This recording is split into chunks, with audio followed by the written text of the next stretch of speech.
Starts with a nervous man riding a train. When he gets off, he starts to run frantically, but a group covering the area in smoke finds him, and he uses his insane fighting skills to fend off several attackers. The attackers launch multiple blades at the man, so he draws his own blade to defend himself. The attackers then use metal needles, called senbon, but the man has crazy reflexes and catches them with his teeth and fires them back at the attackers. Fortunately, the man is overwhelmed by their sheer number and is captured when a contraption takes hold of his neck and he is dragged by a terrifying creature. A farmer named Joe loves life on the farm and finally returns home to work on his motorbike. The assailants use a device to certify that their target has been eliminated and then depart. The man falls into the ground and uses his sword to finish him off. When his little son Kyle tries to sneak up on him during a game, he informs the child that he has eyes on the back of his head. When Joe's wife Sarah arrives, she remarks on how filthy Joe's face has become. Kyle clarifies that although the Onis wear masks similar to his, they are actually incredibly evil people.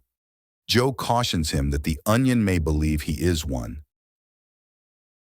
Joe's spouse. Later, a news report describes how the man from previously passed away, and Sarah appears worried that it might have been the Oni. Even though Kyle is positive it was them, the child says goodnight to his mother and Joe reminds him that it's almost his birthday. Kyle then falls asleep. Joe often monitors the security cameras he has installed around his home. Sarah is worried about how the man was removed, and what's even more troubling is that no information regarding his identity was discovered. Joe reassures her that nothing is wrong and that nobody will discover them in the middle of nowhere. The person Sarah is most worried about is known as the Reaper. However, Joe clarifies that this cannot be him because he has always worked alone. The following day, we see how careful Joe is to conceal their identity as he removes their fingerprints from a door handle. The young family continues to live a peaceful life as usual, and Joe tries his best to be a good father by consoling his son. One night, it is reported that another person lost her life at the hands of an unidentified organization. This marks one of several that have happened recently. Therefore, a thorough investigation is being conducted to determine what is going on Kyle's birthday. The devoted family laughs and sings together as they have a wonderful picnic. And Kyle blows out the candles on the birthday cake he prefers. Joe offers Kyle a new helmet, which he prefers to the frightening Oni mask, and Kyle opens a present to find that evening Joe comes out of bed, but he gently begs his wife to stay in bed. Sarah remarks that she just likes seeing his normal face, and the whole family gives each other a warm embrace since they couldn't be happier. After moving downstairs, Joe notices that everything is okay. However, shortly after, something emerges in the window, and Joe is, when the assailants barge in, but Joe expertly fights off several of them.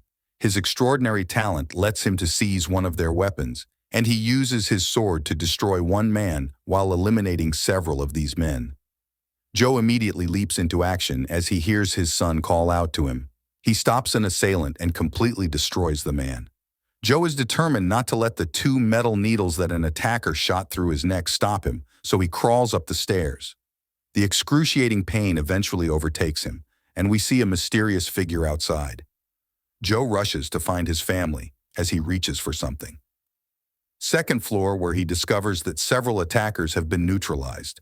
However, Joe is shocked to see Carl and Sarah's lifeless bodies on the ground. The repulsive-looking man explains that Joe's wife fought back, and the monster sent his blade through her neck, igniting Joe's blinding rage, but he was stabbed in the back. Joe drags the attacker as he tries to reach his family, but the damage to his body is too great to overcome. The attackers realize that someone must have notified the authorities as police sirens can be heard in the distance, and when the leader confirms, when police arrive on the site, they are horrified to see a family that has been massacred and that appears to be dead. When Joe regains consciousness, his first thoughts are of his deceased family, and he throws up only because of the intense grief engulfing his body. The second time Joe wakes up, he is in a hospital, and the nurse is calling for a doctor quickly. Joe simply says the name of his wife before collapsing once more. After some time, Joe awakens, and a doctor tells him that he miraculously survived after the coroner had declared them dead. Joe couldn't care less and wants to know about his wife and son, but he is informed that they didn't survive, and we notice that two people have paid him a visit. They're Mike and Emma from the FBI, and they're asking him a number of questions concerning potential attackers because they need assistance with their investigation. It's definitely not the best moment to ask him questions, so Mike just leaves his card since Joe doesn't say a word. But Mike can feel that he is growing extremely agitated. Mike decides they will take turns watching Joe, and Emma is first up as she observes Joe on the roof. Mike tells Emma that it's only a hunch, but he thinks Joe knows who the assailants are. A few minutes earlier, while he was being led to bid farewell to his relatives, when the nurse noticed that Joe was no longer able to move, it was because he had engaged the wheelchair's brakes. Joe grew increasingly enraged, unable to bear to go any closer to his deceased family members' bodies on the roof. Memories of his wife and son suddenly came flooding back to him, and pulled out a metal needle, piercing himself and causing strange effects on his body. At that moment, multiple assassins attacked him.